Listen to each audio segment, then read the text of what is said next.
Halo, apa kabar Wongkito Galo? Selamat berjumpa kembali dalam program berita seputar iNews Sumsel. Saat Anda siap beraktivitas, di pagi hari saya Riri Komaraini siap menemani Anda dengan berbagai berita dan informasi menarik hari ini Rabu 22 Juni 2022. Sajian utama hari ini antara lain, polisi gagalkan penyelundupan satwa dilindungi.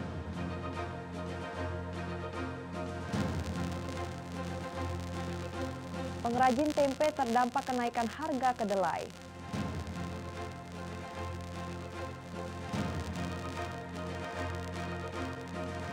Dan jangan lewatkan Festival Komunikasi UIN Raden Fata berlangsung meriah.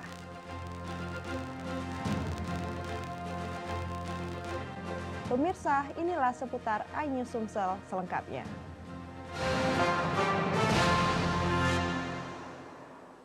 Polrestabes Palembang berhasil menggagalkan upaya penyelundupan satwa dilindungi. Polisi mengamankan pelaku dan 6 ekor burung beo nias yang berasal dari Sumatera Barat.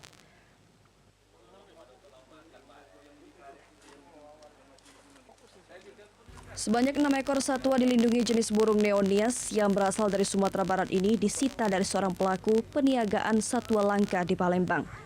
Pelaku Yos Sugesta ditangkap polisi di rumahnya di kawasan Kecamatan Sukarami, Palembang. Penangkapan pelaku berawal dari postingan pelaku di media sosial yang menjual burung beonias. Satu ekor burung dijual pelaku seharga 1,2 juta rupiah dan pelaku mendapat keuntungan sebesar 500 ribu rupiah dengan harga beli awal sebesar 700 ribu rupiah dari seorang di Sumatera Barat. Namun pelaku yang baru menjual seekor burung langsung ditangkap polisi.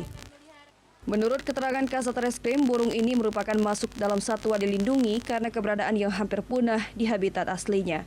Barang bukti kemudian akan diserahkan ke BKSDA Sumatera Selatan yang nantinya akan dilepas liarkan kembali ke habitatnya. Burung beo nias, ya, tiung nias yang masih masuk dalam kategori satwa yang dilindungi karena memang spesiesnya sudah mulai langka di Indonesia dan burung beo nias ini pelaku ini mau menjual belikan burung tersebut. Burung juga dapat dari daerah Nias, ya, Nias ini berarti Sumatera Barat. Akibat ulahnya, pelaku dijerat pasal 40 ayat 2 junto pasal 21 ayat 2 Undang-Undang Republik Indonesia nomor 5 tahun 1990 tentang konservasi sumber daya alam hayati dan ekosistemnya dengan ancaman 5 tahun penjara. Dari Palembang, Muhammad David, iNews melaporkan. Hingga saat ini harga kedelai masih tak stabil dan terus mengalami kenaikan hingga Rp13.000 per kilogram. Kenaikan ini dikeluhkan para pengrajin tempe di Ogan Komering Ulu.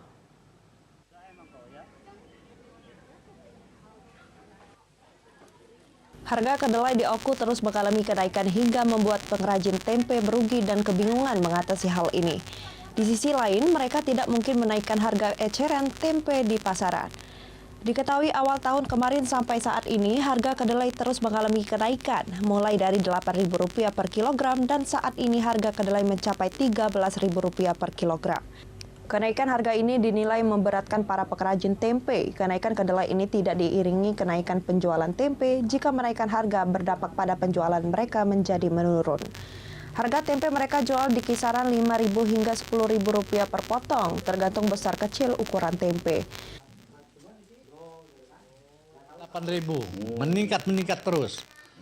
Ya pokoknya kalau peningkatan ini tidak terhitung bulan, tidak terhitung tahun, dia ini tergantung dari istilahnya informasi dari ekspor-impornya itulah. Soalnya sekarang kita ini bukannya kacang lokal, kacang luar.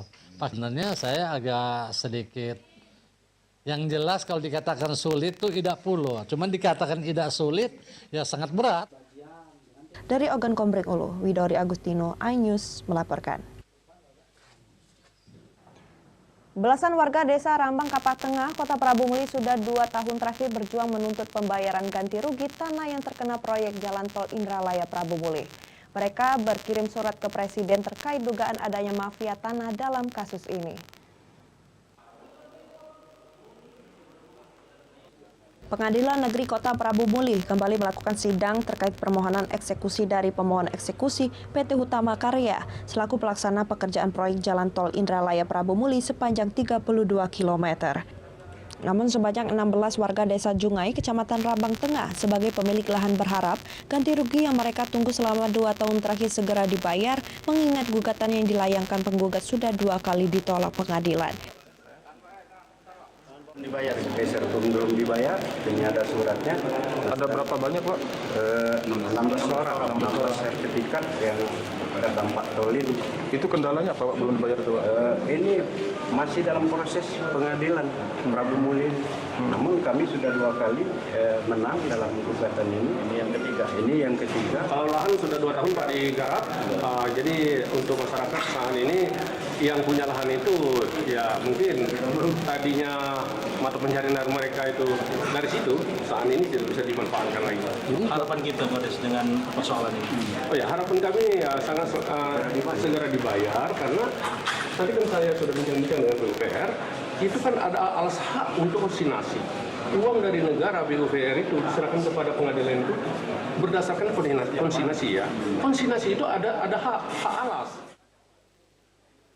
Sebelumnya, warga mengaku bingung karena penggugat yang kalah di pengadilan kembali menggugat kepemilikan lahan sehingga menyebabkan uang ganti rugi kembali tidak bisa dibayarkan. Warga yang kesal kemudian menutup akses jalan menuju pekerjaan proyek Jalan Tol Indra Prabu. Kini mereka berharap Presiden Joko Widodo dapat membantu agar kasus ganti rugi dengan total 7,7 miliar rupiah dapat segera dibayarkan. Pekerjaan proyek strategis nasional Jalan Tol Indralaya Prabu Muli sepanjang 32 km ditarget akan selesai pada Oktober akhir tahun 2022. Dari Prabu Muli, Peri Brima, iNews melaporkan.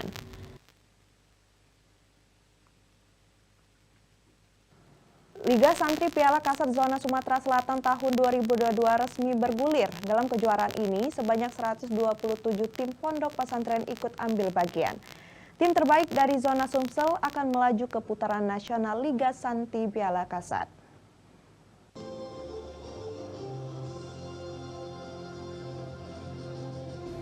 Sebanyak 127 tim pondok pesantren ikut ambil bagian dalam kejuaraan Liga Santri Piala Kasat Zona Sumatera Selatan di tahun 2022 ini.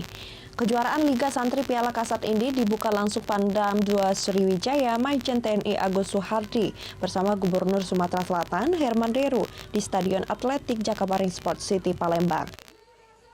Majen TNI Agus Suhardi berharap nantinya akan muncul bibit sepak bola potensial asal Sumatera Selatan dari ajang Liga Santri Piala Kasat Zona Sumatera Selatan. Nantinya 1 tim terbaik dari zona Sumsel akan diikutsertakan pada putaran nasional di bulan Oktober nanti. Ada 127 pondok pesantren yang berada di Sumatera Selatan ini, yang berada di 17 kabupaten dan kota, nantinya akan tersaring, ditarik nanti akan di provinsi sekitar bulan Agustus, kemudian nanti akan bertanding di tingkat nasional sekitar tanggal bulan Oktober. Seperti mudah-mudahan dari Sumatera Selatan ini akan dapat muncul bibit-bibit baru dan menjadi salah satu tim yang terbaik. Rangkaian Liga Santri Piala Kasat Zona Sumsel akan berlangsung di setiap kabupaten kota yang meliputi 8 kodim di setiap daerahnya. Dari Palembang, Bambang Irawan, iNews melaporkan.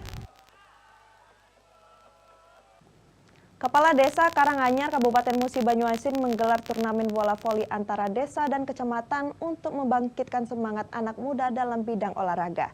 Ribuan warga memeriahkan pertandingan bola voli yang berlangsung 1 pekan, memperebutkan hadiah total uang tunai mencapai puluhan juta rupiah. Menjadi pemain bola voli yang handal, Kepala Desa Karanganyar Zulkarnain menggelar turnamen bola voli selama 1 pekan di Desa Karanganyar, Kecamatan Lawang Wetan, Kabupaten Musi Banyuasin.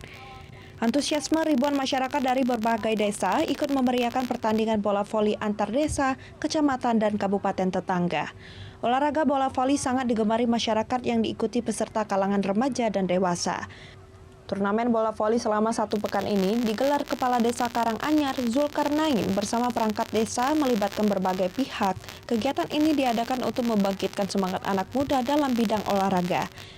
Juara pertama dimenangkan tim Badak Karanganyar dengan hadiah uang tunai 10 juta rupiah ditambah trofi dan piagam. Hadiah diterima langsung kepala desa yang diserahkan Camat Lawang Wetan. Juara kedua dimenangkan tim Raja Wali dari Desa Sungai Angit dengan hadiah trofi dan piagam beserta uang tunai 5 juta rupiah. Juara ketiga dari Pejaring Rantau Kasih dengan hadiah 3 juta rupiah ditambah trofi dan piagam diserahkan kepala desa Zulkarnain didampingi istri. Sementara juara 4 diraih Paspol Lawang Wetan dengan hadiah uang tunai 2 juta rupiah dan piagam. Untuk pemain terbaik diberikan pada nomor 7 bernama Didi dari tim Badak Karanganyar dengan hadiah uang tunai 1 juta rupiah. Ini mau setiap tahun ini dukungan pemerintah ini sangat kuat untuk mensupport dalam turnamen ini. Seluruh kita dibuka oleh BJ Bupati, yang kedua BSI juga datang dan kepada Adit tadi Camat Lawang Wetan, Chandra mengapresiasi turnamen bola voli yang digelar Kepala Desa Karanganyar. Main lokal yang ikut juga mungkin bisa kita kembangkan ya untuk ke tingkat yang lebih tinggi lagi. Jadi tidak hanya desa, kecamatan, kabupaten, bahkan di tingkat provinsi dan nasional. Itu yang kita inginkan. Dari Musi Baju Asin, Bisrun Silvana, iNews melaporkan. Berita selanjutnya, Festival Komunikasi UIN Raden Fatah berlangsung meriah. Saksikan beritanya sesaat lagi.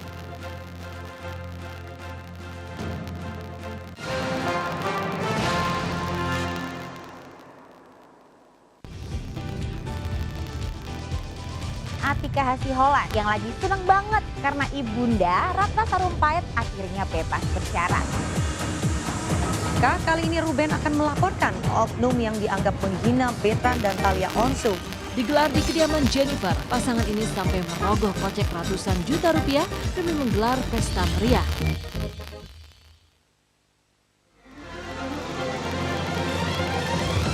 Tim gabungan kembali mengevakuasi korban kecelakaan bus Wijaya. Pemirsa, polisi akan mengumumkan hasil uji balistik penembakan gedung DPR. Pemirsa, razia minuman keras di Tangerang, Banten diwarnai kejar-kejaran polisi dan beberapa pemuda mabuk.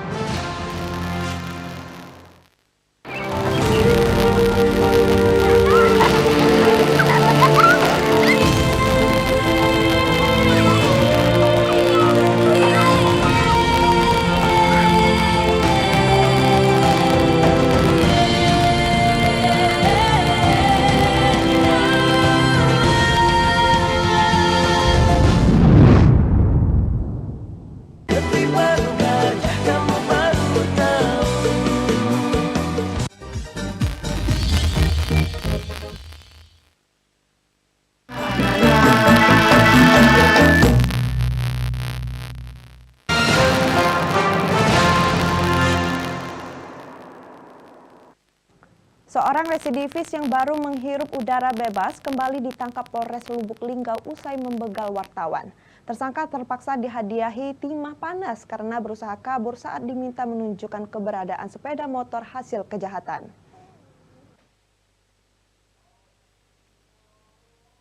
Menjalani hukuman selama 8 tahun kurungan penjara sepertinya tak membuat jerah tersangka Azmil, 29 tahun. Warga Jalan Baru, Kecamatan Lubuk Linggau Timur 1, Kota Lubuk Linggau ini merupakan residivis kasus yang sama. Kali ini yang dibegalnya adalah seorang wartawan lokal di Kota Lubuk Linggau. Aksi yang dijalankan pelaku setelah bebas membegal wartawan yang juga bendahara PWI Kota Lubuk Linggau bernama Salahuddin.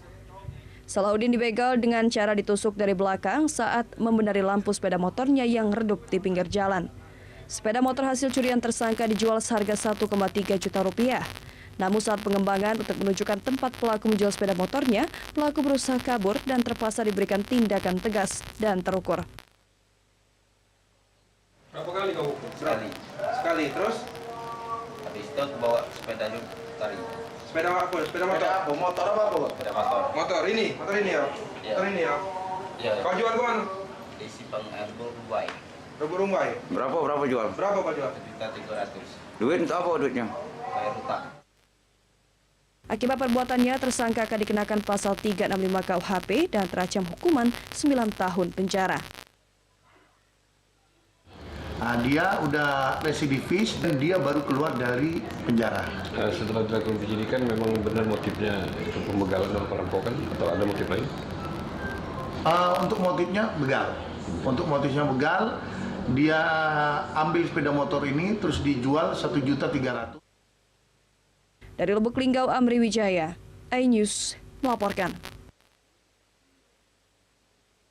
Unit Ranmor Polrestabes Palembang menggerebek arena judi sabung ayam di Pelaju Darat Palembang. Petugas mengamankan 9 ayam aduan, 28 pelaku dan 54 motor para pelaku.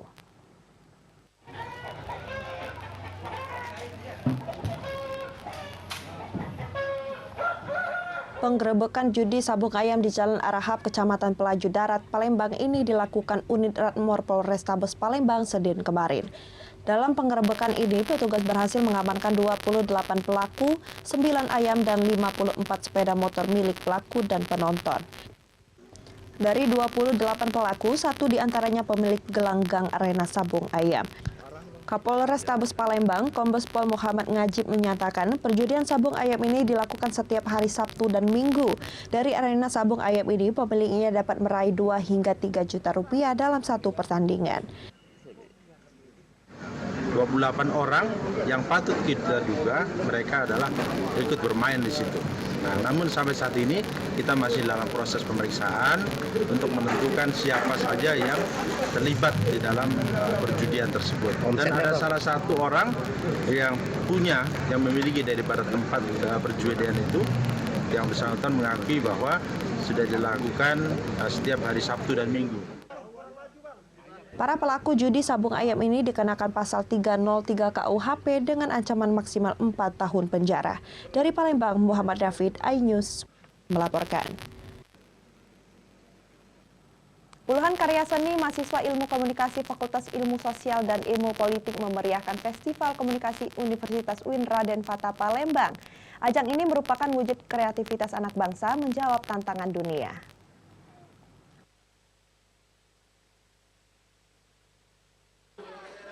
Kemajuan zaman seakan menuntut kreativitas serta pola pikir generasi bangsa yang terus maju dan berkembang.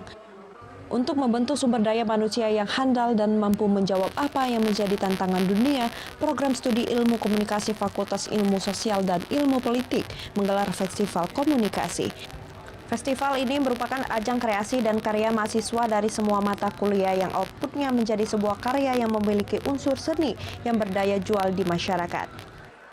Praktisi korporat dan public relation UIN Raden Fata Palembang, Arif Reza Valevi menyatakan dirinya menyoroti persiapan strategi komunikasi mahasiswa UIN dalam bentuk YouTube serta radio streaming dan strategi pemasarannya yang terbilang cukup baik. Seperti yang tadi kita lihat ya di pekan komunikasinya UIN ini ya, itu sangat luar biasa. Teman-teman mahasiswa mereka sudah menyiapkan strategi komunikasi itu dalam bentuk apakah YouTube ataupun radio streaming ya di internal mereka, itu sangat bagus sekali. Terus kemudian juga strategi pemasarannya untuk produk knowledge-nya mereka yang akan mereka jual. Keberhasilan ini berkat peran serta para pengajar yang memberikan kebebasan para mahasiswa berinovasi dan berimprovisasi. Jelas lebih efektif ya. Di samping pertama memang ini kan tuntutan juga dari ketentuan akreditasi ya, ketentuan dari pendidikan tinggi bahwa setiap mata kuliah itu harus terukur. Ada produk yang jelas apa yang dihasilkan gitu kan. Nah inilah bentuknya gitu kan. Dan dari mahasiswa ternyata responnya bagus gitu. Banyak kelihatan itu kan banyak kreasi-kreasi, ide-ide baru dari mereka gitu kan untuk menampilkan seperti itu. Yang itu ya kreatif dari mahasiswa gitu kan. Dan ternyata cukup menarik kalau saya lihat cukup menarik. Mata kuliah ya, mata kuliah semester ganjil dibikinkan output kegiatannya itu dalam bentuk festival komunikasi. Nah, ajang ini bakal dilakukan setiap semester, jadi setahun itu 2 kali. Kemudian ini juga untuk mendukung capaian luarannya program studi ilmu komunikasi, yaitu menjadi public relation officer, kemudian jadi marketing komunikasi, kemudian jadi penyiaran TV.